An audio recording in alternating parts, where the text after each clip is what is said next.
अस्सलाम वालेकुम नाज़रीन, मैं जहांज़ेब अली आपकी खिदमत में वाशिंगटन डीसी से हाजिर हूँ। और जैसा कि आपको मालूम है कि अमेरिका के अंदर कोरोना वायरस ने तबाही मचाई हुई है और न्यूयॉर्क में तो क़यामत का मंजर है। और हम कोशिश करते हैं आपको ज़्यादा से ज़्यादा इन्फॉर्मेशन आपके लिए लेकर आएँ। लेकिन आज मैंने ऐसे मेहमान को मदऊ किया है जो कि पाकिस्तानी अमेरिकन डॉक्टर हैं, और यहाँ पर जो है काफ़ी अरसे से अपनी खिदमात सरअंजाम दे रहे हैं। और मेरे साथ कोई और मौजूद हैं डॉक्टर डॉक्टर मुशाहिद फ़ारूकी साहब। और डॉक्टर मुशाहिद फ़ारूकी की जो स्पेशल बात है, इनका तारुफ़ मैं आपको डिटेल में कराता हूँ, लेकिन उससे पहले मैं ये बता दूँ कि डॉक्टर मुशाहिद फ़ारूकी साहब न्यूयॉर्क में रहते हैं और ये भी कोरोना वायरस का शिकार हुए। लेकिन कहें कि इनके साथ दुआएँ बहुत थी और अल्लाह ताला ने इनकी ज़िंदगी रखी हुई थी, तो इनको सेहतयाबी हुई और ये हॉस्पिटल से डिस्चार्ज होकर भी कुछ अर्सा पहले ही वापस अपने घर पहुँचे हैं। डॉक्टर फ़ारूकी न्यूयॉर्क में वाक़ सिटी हेल्थ अर्जेंट केयर के मेडिकल डायरेक्टर हैं और बेस्ट मेडिकल केयर से बतौर चीफ मेडिकल ऑफिसर वाबस्ता हैं। जबकि Islamic circle of north America इक्ना, जो कि एक तंजीम है, उसके relief free clinic New York chapter के लिए भी अपनी खिदमात सरअंजाम दे रहे हैं। तो सर, बहुत शुक्रिया सर हमें ज्वाइन करने के लिए आज। You welcome, no problem. Doctor Mushahid sahab, आपसे जो इतना एक सख्त दिन गुजरे आपके, उस पर तो हम जरूर बात करेंगे, लेकिन चूंकि आप न्यूयॉर्क में मुकीम हैं और न्यूयॉर्क में ही आप अपनी प्रैक्टिस भी करते हैं, तो इस वक्त ताज़ा तरीन सूरत हाल क्या है न्यूयॉर्क की? न्यूयॉर्क अभी तक काफ़ी मुश्किलात में है। रिसेंट फिगर जो करंट फिगर्स हैं उसके मुताबिक न्यूयॉर्क में 250,000 कंफर्म केसेस हैं, जो कि किसी भी सिटी किसी भी स्टेट से सबसे ज़्यादा हैं। और जो न्यू केसेस हैं वो 5,000 है अराउंड। 5,000 है न्यू केसेस, और उसमें से डेथ जो टोटल हो चुकी है ऑलमोस्ट 19,000। और जो न्यू डेथ्स हैं पिछले अप्रैल 14 15 तक 16 तक मोर देन 700 थी। अब थोड़ा सा डेथ रेट जो नीचे आया है, तो अभी न्यू डेथ जो है वो 631 है, which is still a lot compare to दूसरे सिटीज, दूसरी स्टेट्स, इवन दूसरे मुल्कों से बहुत बहुत ज्यादा है। तो इसमें मैं ये सिर्फ इजाफा करना चाहता हूँ कि ज़ाहिर बात है जो डेथ हुई हैं उसमें जो हमारे बुजुर्ग हजरात हैं 70, 75, 80 उनकी ज़्यादा हुई हैं, और वो उन्हीं की डेथ ज़्यादा हो रही हैं, सिर्फ न्यूयॉर्क और यूएसए में नहीं, all over the world including Pakistan. इसलिए कि वो बेचारों को बहुत ज़्यादा समटाइम अंडरलाइन कंडीशन, जिस तरह शुगर के मरीज, दिल के मरीज और हाई ब्लड प्रेशर होता है, तो मोस्ट ऑफ द पीपल जो 65 टू 85 हैं बेचारे, वो वेंटिलेटर पे जाते हैं और फिर उनका इंतकाल हो जाता है। बस ये मैं इजाफा करना चाह रहा था, अगर आगे इस तरह की कोई और मालूमात हुई तो मैं दूंगा। डॉक्टर साहब बताइएगा कि पाकिस्तान में आपका कहाँ से ताल्लुक है और आप कब मूव हुए यूएसए में और कब से न्यूयॉर्क में प्रैक्टिस कर रहे हैं? मैं कराची में पला बड़ा, नाज़ाबाद हमारा नंबर 1 जो था वहीं पे थे। फिर गुलशन इकबाल सहाफ़ी कॉलोनी मूव हो गए थे, इसलिए कि वहाँ हमारे वालिद साहब मोहम्मद खालिद फारूकी साहब जंग अखबार से वाबस्ता थे। तो वो उनको वहाँ पे प्लॉट मिला था, तो वहीं थे, गुलशन इकबाल सहाफ़ी कॉलोनी। उसके बाद 91 में मैं आ गया था फिर न्यूयॉर्क, और फिर यहाँ से फिर मैंने अपनी जो मेडिकल तालीम है वो यहाँ पे एक कंट्री है डोमिनिकन रिपब्लिक, मशहूर शहर उसका सैंटो डोमिंगो, वहाँ से कंप्लीट की। फिर वापस न्यूयॉर्क आके पढ़ाई, जो भी एग्ज़ाम वगैरह होते हैं लाइसेंस के, वो सब पास करके फिर अपनी जो मैंने ट्रेनिंग फिनिश की वो वाशिंगटन डीसी करीब वर्जीनिया में। उसके बाद फिर न्यूयॉर्क वापस आए और अब कई अरसे से यहीं पे हैं, ऑलमोस्ट 10 इयर्स।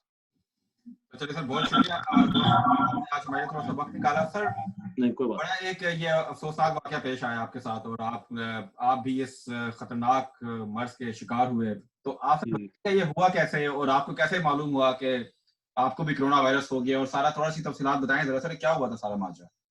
जी, तो जिस तरह कोरोना शुरू हुआ है एंड ऑफ 2019, और अवेयरनेस और जो बेश जनवरी फरवरी में इतनी नहीं थी, इसलिए केसेस भी इतने नहीं हो रहे थे और इतनी अवेयरनेस भी नहीं थी। इवन दो केसेस कुछ आना शुरू हो गए थे, पता चल रहा था कि लोगों को हो रहा है।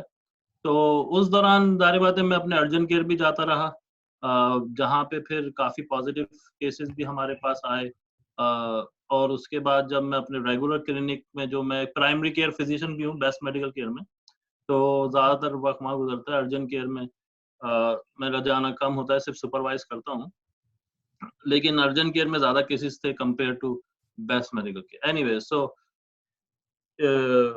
जो मुझे मार्च के बिगिनिंग में मेरे पास एक पेशेंट आए थे, उनका जनरल फिजिकल था, जो एक जनरल चेकअप होता है, और वो बीमार भी नहीं थे, कोई सिम्टम नहीं थे उनको। तो उनको मैंने देखा, उनसे गुफ्तगू शुरू हुई, फिजिकल एग्जाम किया, करीब करीब जिस तरह एक डॉक्टर पेशेंट बैठता है उसी तरह हम लोग भी बैठे, और फिर वो 2 वीक के बाद वापस भी आए, उनका लैब जो होती है उसका डिस्कशन हुआ, तो everything was fine, he was completely normal. तो फिर थोड़े दिनों बाद उनकी वाइफ का फोन आया कि मेरे हस्बैंड एडमिट हैं, तो उनको कोरोना वायरस कंफर्म हुआ है। तो फिर मेरा माथा ठनका, मैंने बोला अच्छा, तो लेट्स सी, मैं भी अपना टेस्ट कर लूं एहतियातन, कहीं मुझे ना हो। तो जिस दिन मैंने टेस्ट किया उसी दिन मुझे सिम्टम शुरू हो चुके थे, जो कि आम सिम्टम जो होते हैं, बुखार सी कैफियत, जिस्म में दर्द, थकन, थोड़ा सा गला खराब था, और मेरा एक्सपोजर उनके साथ मोस्ट लाइकली 2 वीक पहले हुआ था, जो कि एक आम सा वायरस का इंक्यूबेशन पीरियड है। तो उसके बाद फिर 15 मार्च को मेरे सिम्टम शुरू हुए। फिर आहिस्ता-आहिस्ता तबीयत खराब होती गई। मैंने घर में अपने आप को आइसोलेट कर लिया, और जो ये भी बताता चलूँ कि जो चीज़ें दूसरे लोग भी कर सकते हैं और जो मैंने की, जो कि आजकल सबको मालूम है, उसमें ज़ाहिर बात है घरेलू रेमेडीज़ जो हैं, हनी हो गया, ब्लैक सीड, कलवंजी हो गई, वो सब मैंने ली, वार्म वाटर और कहवा, फिर ऑरेंजेस, विटामिन सी के लिए विटामिन सी भी लेना शुरू करी, और जिंक भी लेना शुरू करी। और ज़ाहिर बात है मैं डॉक्टर हूँ, तो मैंने जो एंटीबायोटिक सबको दे रहे हैं वो भी मैंने ली, जिसका नाम ज़िथ्रोमैक्स है, एज़िथ्रोमाइसिन जो कहलाती है। वो आजकल हम भी अपने पेशेंट को दे रहे हैं, तमाम जो भी कोरोना वायरस के पेशेंट उनको देते हैं। और उसके साथ फिर मैंने जो फ्लू की एक दवा होती है टेमीफ्लू, वो भी ली। तो उन दवाइयों से थोड़ा-सा इफ़ाक़ा हुआ, लेकिन तबीयत बदतरीन बिगड़ती चली गई। सर एक सवाल भी मैं आपसे करना चाह रहा हूँ वाज़ह के साथ जी, आपको। जी, जी। सर इसके जो सिम्पटम्स होते हैं, तो जब ये सिम्पटम्स हुए तो आपने ये सोचा ये फ्लू है, या आपने सोचा कि वाक़ई मुझे शायद कोरोना वायरस का शिकार हो गया? हाँ, नहीं, शुरू में तो फ्लू लाइक सिम्पटम्स हम कहते हैं, जिसमें बहुत ही सिमिलर है कोरोना वायरस की तरह, इसलिए ये सारे वायरसेस जो हैं, मोस्ट ऑफ द टाइम यही सिम्पटम करते हैं, गला खराब, हेडेक, बॉडी एक, एनर्जी निचोड़ लेना, वो एनर्जी को बिल्कुल ही लेके चले जाते हैं अपने साथ, और वही हालत फ्लू में भी होती है। कोरोना वायरस ज़ाहिर बात है बिल्कुल न्यू वायरस है सबके लिए, तो उसके सिमिलर सिम्पटम्स थे और दोनों साथ-साथ थे, तो फिर पहले तो मैंने यही समझा कि मोस्ट लाइकली फ्लू होगा, और मेरी उम्मीद भी यही थी कि अल्लाह करे फ्लू हो, कोरोना वायरस ना हो। इसलिए कि कोरोना वायरस की खबरें आना शुरू हो गई थी कि काफ़ी खतरनाक है। इसलिए कि एज़ अ मेडिकल प्रोफेशनल मुझे पता था कि corona virus by itself more dangerous than flu. Sir तो आपने अ, देसी इलाज क्या किया? आप बता रहे थे आपने देसी इलाज क्या हाँ, किया? देसी इलाज जो है ज़ाहिर बात है, बेसिकली तो रेस्ट, हाइड्रेशन और जो सारी चीज़ें, फिर जब अपने दोस्त अहबाब को पता चला, फिर वाइफ़ के दोस्तों को पता चला, तो बहुत सारे लोगों ने जो बहुत सारी चीज़ें की, किसी ने पंजीरी ला के देना शुरू कर दी, किसी ने बेरी का वाटर ला कर दिया, फिर हनी खाने को कहा गया, शहद खाने को कहा, I mean kalonji, black seed खाने को कहा गया, जो कि हमने किया, और उसके साथ फ्रेश ऑरेंजेस मैंने खुद भी नोट किया, मैं अभी भी ये नोट कर रहा हूँ कि फ्रेश ऑरेंजेस जो हैं, वो मेरे पेशेंट को भी फ़ायदा दे रहे हैं, इसलिए उनके अंदर विटामिन सी बहुत अच्छा होता है, तो वो बहुत ज़्यादा मिकदार में होता है, तो वो सब चीज़ें की। लेकिन वायरस ने फिर पीछा ना छोड़ा।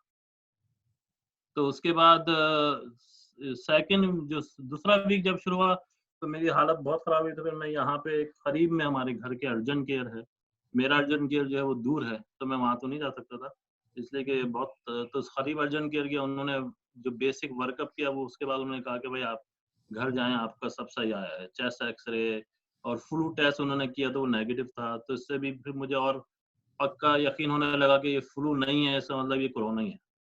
और उसके बाद फिर घर वापस आए, फिर 24 आवर्स के अंदर दोबारा तबीयत खराब हुई, तो फिर हॉस्पिटल गए।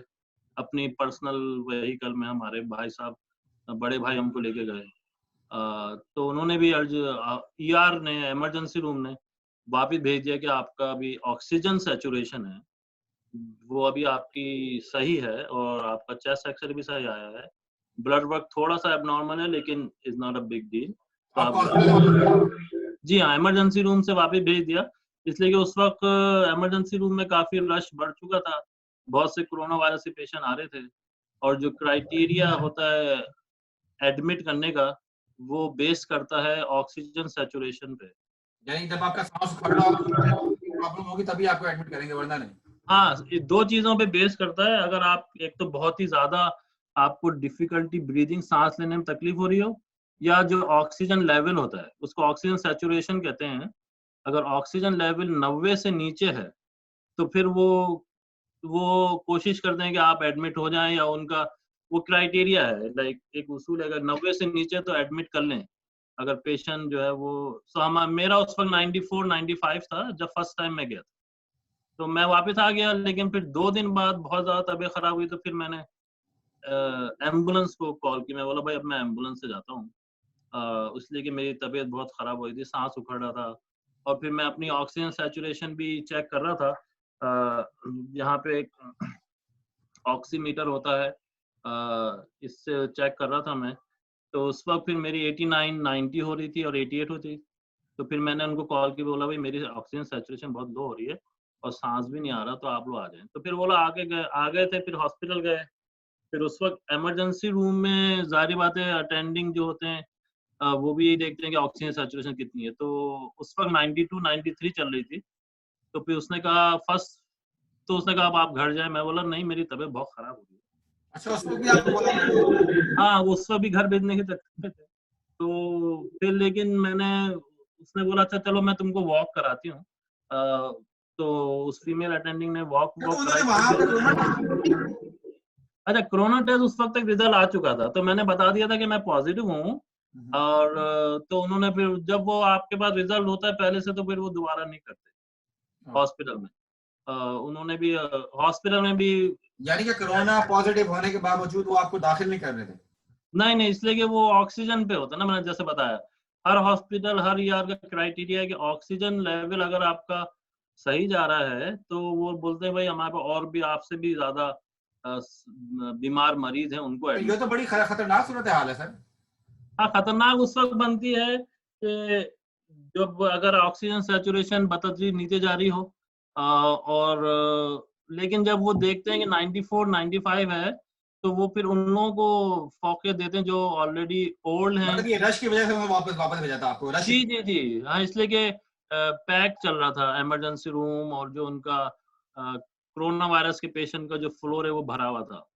लेकिन फिर अल्लाह ताला शुक्र है कि मैं दुआ भी कर रहा था कि भाई हो जाए, तो चाहे ट्रीटमेंट हो, तो फिर वो अल्हम्दुलिल्लाह एडमिट कर लिया उन्होंने। इसलिए कि उसने जब मुझे चलाया थोड़े 2-3 मतलब 1-2 चक्कर लगवाए रूम के, तो मैं हाँफने लगा ऑलमोस्ट। तो उसने बोला ठीक है आपको एडमिट करते हैं। तो एडमिट के बाद जो कहानी है वो ज़्यादा अब मतलब एडमिट की बाद वाली कहानी पे मैं बाद में आऊंगा, मेरा एक सवाल अच्छा, थे। जी, अब जब वो आपको एडमिट नहीं कर रहे, जी। उसके बाद आप कह रहे हैं जी आप जाएं, आपका कोरोना टेस्ट भी पॉजिटिव आया है और वो आपको एडमिट भी नहीं कर रहे, वो कह रहे जी अभी जगह नहीं है हमारे पास, ठीक है रश है, समझ आती है। लेकिन फिर आप घर जाएंगे तो आपके साथ घर वाले, आपके दोस्त या आपका जो ख्याल कर रहे हैं, उनका क्या बनेगा? क्योंकि ये तो सांस से भी फैलता है, और तो यूजुअली वो पूछ लेते कहाँ हैं जाते हैं पेशेंट। अगर जिनका दाखिला नहीं हाँ, होता? ये बात तो है।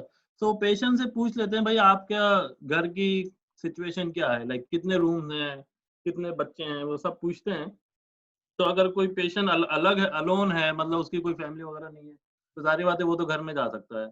लेकिन फिर जिनके पास 3-4 रूम के घर हैं, तो उसमें से 1 रूम आप आइसोलेट कर सकते हैं अपने आप को।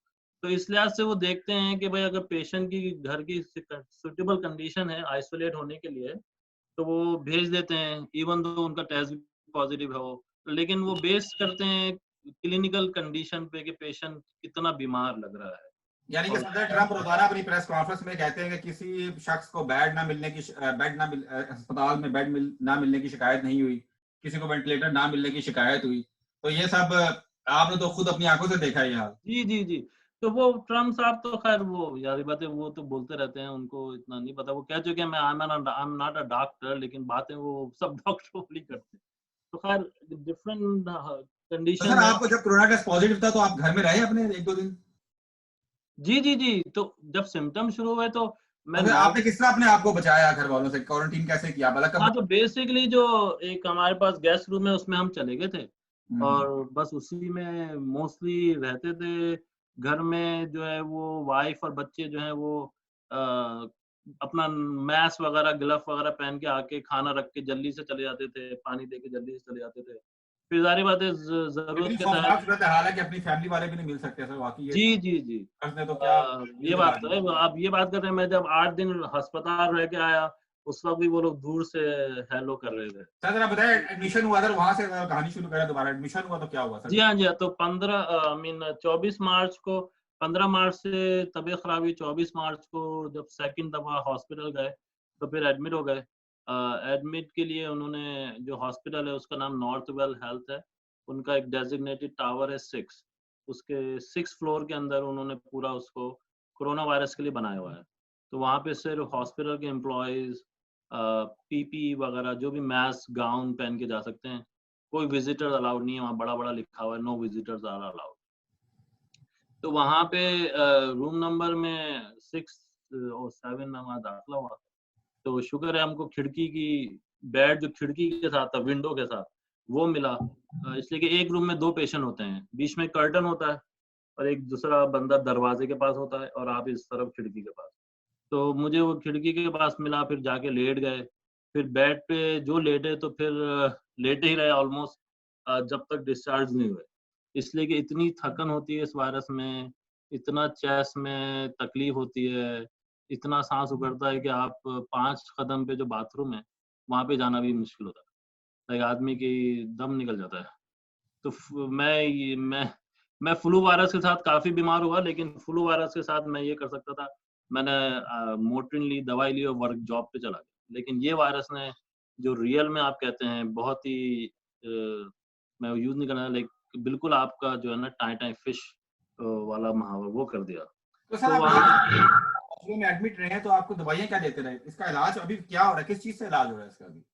तो बेसिकली यहाँ पे जो हॉस्पिटल्स हैं, उसमें जो अ, रिकमेंडेड मेडिकेशन है, अप्रूव नहीं है, रिकमेंडेड है, based on all over the cases in the world और रिसर्च जो हुई है। उसमें जो एक एंटीबायोटिक है, उसका नाम एज़िथ्रोमाइसिन है, वो यहाँ पे ज़िथ्रोमैक्स कहलाती है। वो देते हैं for any secondary bacterial infection. इसलिए कि जब आपका इम्यून सिस्टम डाउन होता है, तो अदर जो बैक्टीरिया है, वो भी आ सकता है। तो उसके लिए वो देते हैं 5 दिन का। और एक दवा आपने नाम सुना होगा जो मलेरिया की दवा है, हाइड्रॉक्सीक्लोरोक्विन। तो उसका भी उन्होंने इलाज शुरू किया दूसरे दिन। तो वो 5 दिन का कोर्स है, वो उन्होंने दिया और ज़िथ्रोमैक्स दी। और उसके साथ ज़ाहिर-सी बात है फिर रेस्ट। और आप ये हॉस्पिटल में ये फ़ायदा होता है कि वो आपको मॉनिटर पे डाल देते हैं, तो वो लोग चेक कर रहे होते हैं, बाहर बैठे हुए कि आपका हार्ट रेट कैसा है, आपकी ऑक्सीजन कैसी है, वो सब उन्होंने। और उस वक़्त मुझे 6 लीटर जो नोज़ के ज़रिए ऑक्सीजन देते हैं, खाली नाक के ज़रिए, वो 6 लीटर शुरू की उन्होंने। 6 लीटर के बाद वो आहिस्ता-आहिस्ता नीचे लाते रहे, फिर 2 लीटर पे मैं डिस्चार्ज हुआ। तो वो 8 दिन बड़े कठिन थे ऑफ कोर्स, इसलिए कि ना कोई आ सकता है, ना आपके घरवाले आ सकते हैं, ना दोस्त अहबाब आ सकते हैं। और फिर जो आपके साथ जो पेशेंट होता है उसकी भी तबीयत बहुत ख़राब होती है, ना आप एक-दूसरे से बातचीत कर सकते हैं, इसलिए कि हम लोग निढाल हुए हुए हैं, खाँस रहे हैं और पड़े हुए हैं बेड पे। तो और फिर नर्सेज़ और डॉक्टर भी बहुत ही कम आते हैं। एक दफ़ा एक डॉक्टर आता है दिन में, नर्सेज़ 2-3 दफ़ा आती हैं, वो भी अगर उनको लाइक कोई काम हो, ज़रूरत हो तो, इसलिए कि उनको भी पूरा मास्क पहनना पड़ता है। और फिर ज़ाहिर-सी बात है वो लोग भी डरते हैं कि भई हमको ना लग जाए। लेकिन वो लोग पूरा पहन-पान के आते हैं, तो वो लोग अवॉइड करते हैं कि भई बार-बार ना आएँ। तो वो एक मरहला था जो काफ़ी कठिन था। बाथरूम जाना भी एक बहुत मुश्किल था। लेट-लेट के नमाज़ें पढ़ रहे थे। तो बहुत सारी चीज़ें थी। फिर आहिस्ता-आहिस्ता अल्हम्दुलिल्लाह दवाओं से और फिर ज़्यादा तो दुआओं से ही अल्लाह ताला ने नई ज़िंदगी बख्शी। तो तो सर फिर वैसे आप माशाल्लाह बिल्कुल सेहतमंद हैं, आपको कोई बीमारी नहीं है, ना ब्लड प्रेशर, ना हार्ट, तो ये भी एक वजह आप समझते हैं कि आप सेहतमंद शख्स है, वो रिकवर होने के उसके ज़्यादा चांसेस होते हैं? जी हाँ, जो जिनको ज़ाहिर बात है अंडरलाइंग मेडिकल कंडीशन नहीं है, वो लोगों की रिकवरी चांस ज़्यादा होता है। और ज़ाहिर बात है अगर आपको और बैड हैबिट्स भी नहीं है लाइक स्मोकिंग और दूसरी कोई भी चीज़ आप नहीं कर रहे और थोड़ी बहुत एक्सरसाइज कर लेते हैं जो कि मैं करता था। और दूसरे कि आपकी डाइट हेल्दी हो, कोई बहुत ज़्यादा जंक फूड ना खाते हो, घर का खाना खा रहे हो, तो वो सब चीज़ें काउंट होती हैं। और दूसरे ये कि मेरी आदत है कि मैं रोज़ाना 1 चम्मच शहद भी खाता हूँ, तो वो बहुत मैं शायद समझता हूँ अच्छा है सर फ़ायदा। इसके लिए, शायद अच्छा जी, जी, है। हनी हनी ज़ाहिर बात है, हनी और कलवंजी दोनों के बारे में एक शिफ़ा है। तो अगर आप उस पे बिलीव करके और दुआएँ पढ़ के खाएँ, तो अल्लाह ताला हेल्प करते हैं। सर चले तो वो दुआ तो सब बड़ी ज़रूरी है, लेकिन दवा तो इसकी कोई अभी तक दरियाफ़्त नहीं हुई। हाँ, क्योंकि कोरोना वायरस की बाकायदा अभी तो कोई दवा नहीं है। सिर्फ़ यही जो रेमेडीज़ हैं और जो एक रिकमेंडेड और एक्सपीरियंस मेडिकेशन जो एक्सपेरिमेंट मेडिकेशन जो हम लोग दे रहे हैं। लेकिन जिस तरह बहुत कम वायरसेस की दवा हम लोगों के पास है एलोपैथिक के पास। बहुत सारे वायरस आते हैं फिर वो चले जाते हैं, बॉडी फाइट बैक कर लेती है, लेकिन कोरोना वायरस ज़रा हार्ड टू फाइट बैक। तो सर इसके आपने क्या खौफनाक माहौल देखा है वहाँ पे, जो कोविड-19 का जो वहाँ पे जो बना हुआ था सारा, वहाँ आप भी एडमिट रहे, क्या हालात थे वहाँ लोगों के? और ज़्यादातर लोग बीमार, ज़्यादा उम्र रसीदा लोगों के बारे में बताया जाता है कि उनको ज़्यादा प्रॉब्लम होती है, जिनको पहले से कोई बीमारियाँ हो, उनके लिए बड़ा खतरनाक सूरत-ए-हाल होती है। तो आपने क्या माहौल देखा वहाँ पे सर? तो जो सो फार जो स्टडीज हुई हैं और जो नंबर्स आए उसमें 86% जो पीपल हैं जो डाई हो रहे हैं वो above 70 with medical underlying medical condition. जैसा मैंने बताया दिल का कोई मरीज है या जिसको हाई ब्लड प्रेशर है या डायबिटीज या शुगर है, वो सब लोग जो है वो उनकी हालत बहुत खराब हो जाती है। तो वैसे तो ज़ाहिर बात है जब हॉस्पिटल में थे हम आइसोलेटेड थे, तो कुछ चीज़ें नहीं पता चलनी, लेकिन जो ऐलान होते हैं हॉस्पिटल के सिस्टम में, उसमें से हर थोड़ी देर बाद रोज़ाना एक ये आता था लाइक कोड ब्लू आ गया या ये कि कोई जो उनकी टीम होती है रैपिड रिस्पॉन्स टीम, उसका ऐलान होता था बार-बार। लोग बड़ा भागम-दौड़ हो रही होती थी बाहर। ज़ाहिर बात है हम जा नहीं सकते थे। लेकिन जो मेरा तजुर्बा अपने जो मेरा पड़ोसी था बीमार, वो बेचारा 82 ईयर ओल्ड मेल था। उसको आप अंदाज़ा लगाएँ कि जब से वो आया उसको 30 लीटर ऑक्सीजन पे उन्होंने रखा हुआ था, कंपेयर टू मी 6 लीटर। और वो बेचारा उसके पास नर्सों को दिन में 3-4 दफ़ा तो आना ही पड़ता था। इसलिए कि वो कभी उसको उल्टा करते, कभी उसको बिठाते, इसलिए कि उसकी सैचुरेशन बड़ी वो थी। और वो बार-बार कह रहा था कि मुझे घर जाने दो, मैं I want to die at home, I don't want to die in the hospital. तो वो उसकी हालत देख-देख के फिर मुझे भी ज़ाहिर बात है काफ़ी खौफ रहा कि भई कहीं मैं तो नेक्स्ट नहीं हूँ, अल्लाह ना करे मुझे कुछ हो, जो भी ख़्यालात आते हैं। लेकिन अल्लाह ताला का लाख-लाख शुक्र है कि वो वापस ले आया अपनी फैमिली के पास और अपने बच्चों के पास। तो सर अब माशाल्लाह आप आगे हैं, तो आप कौन-सी दवाइयाँ यूज़ कर रहे हैं? क्या अब अभी भी आपके कोई मेडिकेशंस के ऊपर है, कोई देसी इलाज क्या कर रहे हैं जब आप एक बंदा सेहत? अच्छा हाँ, तो आने के बाद मैं ये बता दूँ कि फिर जब मुझे डिस्चार्ज हुआ तो उस वक़्त मैं मुझे 2 लीटर ऑक्सीजन की ज़रूरत थी। तो फिर उन्होंने हॉस्पिटल वालों ने कंपनी है यहाँ पे उससे कॉन्टैक्ट करके अरेंजमेंट कराया, तो वो कंपनी ने फिर एक ऑक्सीजन कंसंट्रेटर होता है, बड़ी सी मशीन होती है, वो और कुछ ऑक्सीजन सिलेंडर घर पे डिलीवर किए। और फिर जब वो घर पे आ गए तो फिर हॉस्पिटल वालों ने मेक श्योर किया कि वो घर आ गए हैं, फिर उन्होंने डिस्चार्ज किया। तो आने के बाद भी फिर मुझे कंटिन्यू मैं डायरेक्ट फिर अपने वो उसी रूम में वापस चला गया, जहाँ पे मैं था, आइसोलेट कर लिया अपने आप को और 24 आवर ऑक्सीजन लेता रहा। तो ऑलमोस्ट 7 टू 8 बल्कि 9-10 दिन तक मैं कंटिन्यू ऑक्सीजन लेता रहा, डिस्चार्ज होने के बाद भी। उसके साथ मैंने वो अपनी तमाम चीज़ें कंटिन्यू और अपने करी। आप को आपने अलग-थलग रखा है? हाँ, अभी भी अलग-थलग थे। वही कमरे में थे, उसी वहीं पे खाना लाके दे देते थे, जो भी ज़रूरियात थी, सिर्फ बाथरूम के लिए बाहर जाते थे। उसके बाद फिर वो ऑक्सीजन लगी रही। फिर आहिस्ता-आहिस्ता फिर मैं कंटिन्यू करता रहा vitamin C, zinc, oranges, honey, black seed. मतलब कोई खास दवाई नहीं है, बस वही नहीं, अब कोई ख़ास दवाई नहीं है। बस ये चीज़ें हैं, रेमेडीज़ हैं और आप अपने आप इम्यून सिस्टम को बूस्ट करना है बस किसी तरह। तो वो ज़रा बताएँगे इम्यून सिस्टम बूस्ट करने के लिए क्या खुराक अच्छी है, देसी खुराकें जो हमारे घर में आमतौर पे मौजूद होती हैं, क्या कहेंगे हमारे देखने वालों को? घरों में जो हमारे देसी फूड है उसमें तो खैर कोई इतनी चीज़ नहीं है। रोटी और चावल तो कार्बोहाइड्रेट से भरे हुए हैं तो वो इम्यून सिस्टम को कोई ख़ास नहीं करते। बस ये कि जो बे एंटीऑक्सीडेंट फ्रूट्स हैं स्पेशली स्ट्रॉबेरी, ब्लैकबेरी, रास्पबेरी वो सारी चीजें, ऑरेंजेस और जो भी फ्रेश फूड है, एप्पल हो गया, बनाना हो गया, वो सारी चीजें आप कर सकते हैं। और फिर वेजिटेबल्स, सारी बात है, कैरेट्स, ब्रोकली, वो सब हेल्प करती हैं। विटामिन सी बाय इटसेल्फ अगर आपके पास 500 मिलीग्राम की टैबलेट है, तो वो एक टैबलेट ट्वाइस अ डे लें, और जिंक 100 मिलीग्राम की एक गोली रोजाना लें, तो ये उसको आम 2 लोगों दिन। के लिए बता रहे हैं, जो बीमार है उसके लिए बता रहे हैं? ये आम लोगों के लिए भी, जो आजकल कोरोना वायरस का सीजन चल रहा है, तो वो पहले से ले लें एहतियाती तदाबीर के तहत, तो उनको फायदा होगा। तो अगर दोबारा बताएंगे कौन सी दवाई का नाम बता रहे थे आप जरा?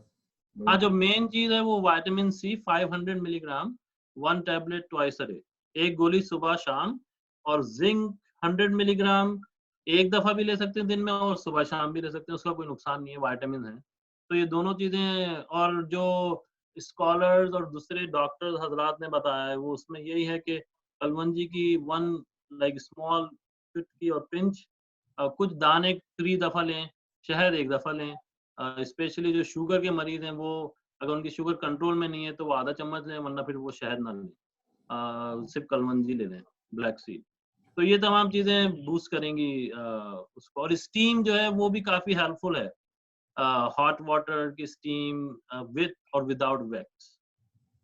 उसके बगैर कुछ लोग ऑलिव ऑयल डाल के ले रहे हैं, कुछ लोग बहुत सारी चीजें कर रहे हैं, तो वो सब सही है, स्टीम भी फायदा देती है। सर आप जल्दी से थोड़ा सा आप आगे जल्दी से आएंगे। आप आपने बताया कि जो अभी आपने मंजर देखा, जिस आप मरहले से गुजरे, और आपने बताया कि किस तरह की सिचुएशन। सर न्यूयॉर्क में इतने ज्यादा मरीज आए, उसकी उसकी तादाद ज्यादा क्यों है? थोड़ा सा ब्रीफली बताइएगा, फिर आगे दो चार सवाल और है, टाइम बड़ा कम है। अच्छा हाँ, न्यूयॉर्क न्यूयॉर्क में सारी बात है, डेंसली पॉपुलेटेड है, डाइवर्स है बहुत। तो दुनिया भर के लोग यहाँ पे आए हुए हैं, specially China, Bangladesh, Pakistan, India, और बहुत कहाँ से टूरिस्ट कंट्री भी था मतलब आबादी ज्यादा है? आबादी बहुत ज्यादा है। और जो जाहिर बात है, जो वॉकिंग सिटी है, और दूसरे है कि कम्यूट के लिए जो मेन चीजें लोग यूज करते हैं जॉब पे जाने के लिए, वो ट्रेन और बसेस हैं। तो ट्रेन और बसेस में जाहिर बात है इतना रश होता है कि आदमी को खड़े रहने की जगह नहीं होती, तो उसके लिहाज से एक तो वायरस उस वजह से बहुत फैला। और दूसरे न्यूयॉर्क ने सबसे ज्यादा टेस्टिंग भी की है, तो जितने ज्यादा टेस्ट करेंगे तो वो जाहिर बात है फिर उसके लिहाज से पॉपुलेशन पॉजिटिव और नेगेटिव आएगी। तो पॉजिटिव इसलिए बहुत आए कि यहाँ वायरस है रियली, और रियल में हो रहा है, तो ये लोग नहीं समझें कि ये झूठी खबर है, ये रियल में हकीकत है कि लोग जो यहाँ पे बीमार हैं और बेचारे इंतकाल भी हो रहा है, मर भी रहे हैं। सर अब हम जब न्यूयॉर्क की आपने बात की, ऑब्वियसली आपने कहा कि हाईली पॉपुलेटेड सिटी है, और जी अपार्टमेंट्स को ले लें तो लोग मिलजुल कर रहते हैं, छोटे छोटे घर हैं, ज्यादा ज्यादा लोग जी रहते हैं। तो पाकिस्तान तो इस तरह भरा पड़ा है, पाकिस्तान में लोग इतना सीरियस ही ले रहे इस बीमारी को। आज मैं फुटेज देख रहा था कराची की, रावलपिंडी की, लाहौर की, गाड़ियां चल रही हैं, रक्शे चल रहे हैं, लोग जा रहे हैं, रेडियां चल रही हैं, खा रहे हैं, पी रहे हैं।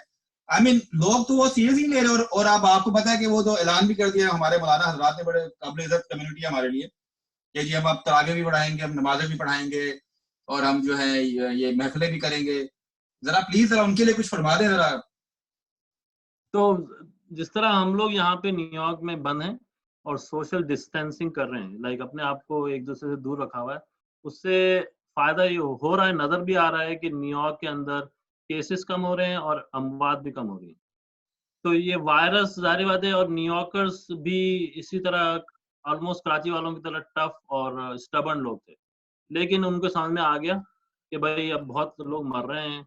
अब पाकिस्तान में ये है कि तो उन्होंने एहतियात शुरू कर दी। पाकिस्तान में ये है कि अभी जो कंफर्म केसेस हैं ऑलमोस्ट 8,000 से ज्यादा हैं। और टेस्टिंग ही नहीं हो रही ना सर, टेस्टिंग ही नहीं हो रही। हाँ, टेस्टिंग अगर हो तो ये पता नहीं कहाँ तक पहुंच जाए, टेस्टिंग भी अवेलेबल नहीं है। तो डिफरेंट मेंटालिटी भी है ऑफ कोर्स। अब जिस तरह हमारा एक बिलीव है कि भाई जो होगा देखा जाएगा, अल्लाह ताला के ऊपर है। सर नहीं, वहां तो लोग कहते हैं जी हमारा इम्यून सिस्टम बड़ा तगड़ा है, हमें कुछ नहीं होता। जी हाँ, इम्यून सिस्टम भी है, लेकिन टेस्टिंग नहीं हो रही। असल में टेस्टिंग हो तो पता चलेगा। लेकिन जाहिर बात है, मैं ये कहना चाहूंगा कि हुजूर सल्लल्लाहु अलैहि वसल्लम ने भी फरमाया कि बांध के तवक्कुल करो। बांधना यही है कि आप एहतियाती तदाबीर करें, अपना मास्क पहन के रहें, ग्लव पहन के रहें, और घरों से ना निकलें अनटिल अनलेस बहुत अशद जरूरत हो। और कोशिश करें कि इस चीज को अपनी फिरासत यूज करें, अपनी जहानत यूज करें, और समझें कि वाकई में बहुत डेंजरस वायरस है। और अपना ख्याल अगर आपको नहीं है, एटलीस्ट अपने जो घर में आपके वालदैन, बूढ़े वालदैन, आपके जो भी, अगर आप फैमिली, इसलिए कि जॉइंट फैमिली होती है, तो जो लोग बूढ़े लोग हैं जिनको ऑलरेडी बीमारी, उनका ख्याल करें, अपने बच्चों का ख्याल करें, इसलिए कि अगर उनको लग गया तो उनकी जान बहुत खतरे में पड़ सकती है। जो यंग लोग हैं जो बाहर घूम रहे हैं, उनको पता है उनको पता है नहीं पता, लेकिन ज़ाहिर बात है उनका इम्यून सिस्टम है तो स्ट्रॉन्ग, और वो सही भी हो जाएँगे, लेकिन उनको ख़्याल करना चाहिए अपने बूढ़ों लोगों का, अपने जो बुज़ुर्ग हज़रात हैं। इसलिए खुदा ना खास्ता वो लोग बीमार हुए तो फिर उनका बचना मुश्किल हो जाता है। अब पाकिस्तान में वेंटिलेटर्स वगैरह और हॉस्पिटल की सिचुएशन ऐसी नहीं है जैसे यहाँ पे है। इवन तो यहाँ पे बहुत सहूलियात हैं, लेकिन फिर भी बूढ़े लोग दिन-दिन हर दिन बूढ़े लोग मर रहे हैं। पर आप देखें ना, आपने ठीक बताया, आप जब बीमार हुए आप अपने घर वालों से नहीं मिल पा रहे। जी, जी, जी, जी, यही तो है। घर वालों से नहीं मिल पाए, जब आए तो घर वालों ने दूर से हाय किया, सलाम किया, हम ऊपर चले गए। फिर 1-2 हफ्ते तक, फिर 10 दिन तक उनसे फिर इतना कोई आना मतलब मिलना-जुलना नहीं रहा, दूर-दूर रहे। तो ये सब चीज़ें अगर अब ज़ाहिर बात है पाकिस्तानी अवाम को चाहिए कि इस पे गौर करें और इसको समझें, इसलिए कि वायरस अभी पीक पे है। अभी यहाँ पे भी पीक पे, दुनिया भर में पीक पे है। बहुत उसका एक्टिविटी बहुत ज़्यादा है। तो कोशिश करें कि ये तमाम चीज़ें जो रिकमेंडेड हैं, जो अपने डॉक्टर हज़रात बता रहे हैं और दूसरे हुकूमती इदारे बता रहे हैं, उसको फ़ॉलो करें प्लीज़। इसलिए बहुत इम्पोर्टेंट है, अपने लिए नहीं तो एट लीस्ट अपनी फैमिली मेंबर्स, स्पेशली बुज़ुर्ग वालिदैन के लिए और अपने नाना के लिए, नानी के लिए, दादा-दादी के लिए, उन सबको प्लीज़, उन सब के लिए कोशिश करें कि इस चीज़ को फ़ॉलो करें। सर आपका बहुत शुक्रिया, आपका हमने काफ़ी वक़्त लिया। आप अभी हॉस्पिटल से थोड़ा-सा पहले ही सेहतियाब होके घर आए, लेकिन हम लोगों को ये बताना चाह रहे थे कि आप खुद पाकिस्तानी अमेरिकन डॉक्टर जो कि कोरोना वायरस का शिकार हुए, आपने तकरीबन 1 हफ़्ते से ज़ायद 8 से 9 दिन आपने अस्पताल में गुज़ारे। जी, अभी हाँ भी जी। आप एहतियात कर रहे हैं, आपके घर में जो है आप दवाइयाँ भी खा रहे हैं, अपना एहतियात भी कर रहे हैं। तो ये आपके सामने डॉक्टर साहब को लाने का मकसद ये था कि जो लोग इस बीमारी को बहुत जो है सीरियस नहीं लेते, उनको सीरियस लेना चाहिए और कोरोना वायरस का अभी तक इलाज भी दरियाफ्त नहीं हुआ। और जैसे कि डॉक्टर साहब ने बताया कि जब ये हॉस्पिटल गए, कोरोना वायरस पॉज़िटिव होने के बावजूद भी इनको दाखिल नहीं किया गया क्योंकि वहाँ अस्पतालों में जगह ही नहीं है। जब तक जी, ब्रीथिंग प्रॉब्लम ना हो, अस्पताल में भी यहाँ दाखिल नहीं किया जाता। तो बराए मेहरबानी इस बीमारी को सीरियस लें और डॉक्टर साहब ने जो अपनी हमें मुख्तसर कहानी बताई, उससे हम सबको सबक हासिल करने की ज़रूरत है। अपना और अपने सब घरवालों का ख़्याल रखिएगा। जहां ज़ैब अली को वाशिंगटन डीसी से इजाज़त दीजिएगा। अल्लाह हाफ़िज़। अल्लाह हाफ़िज़।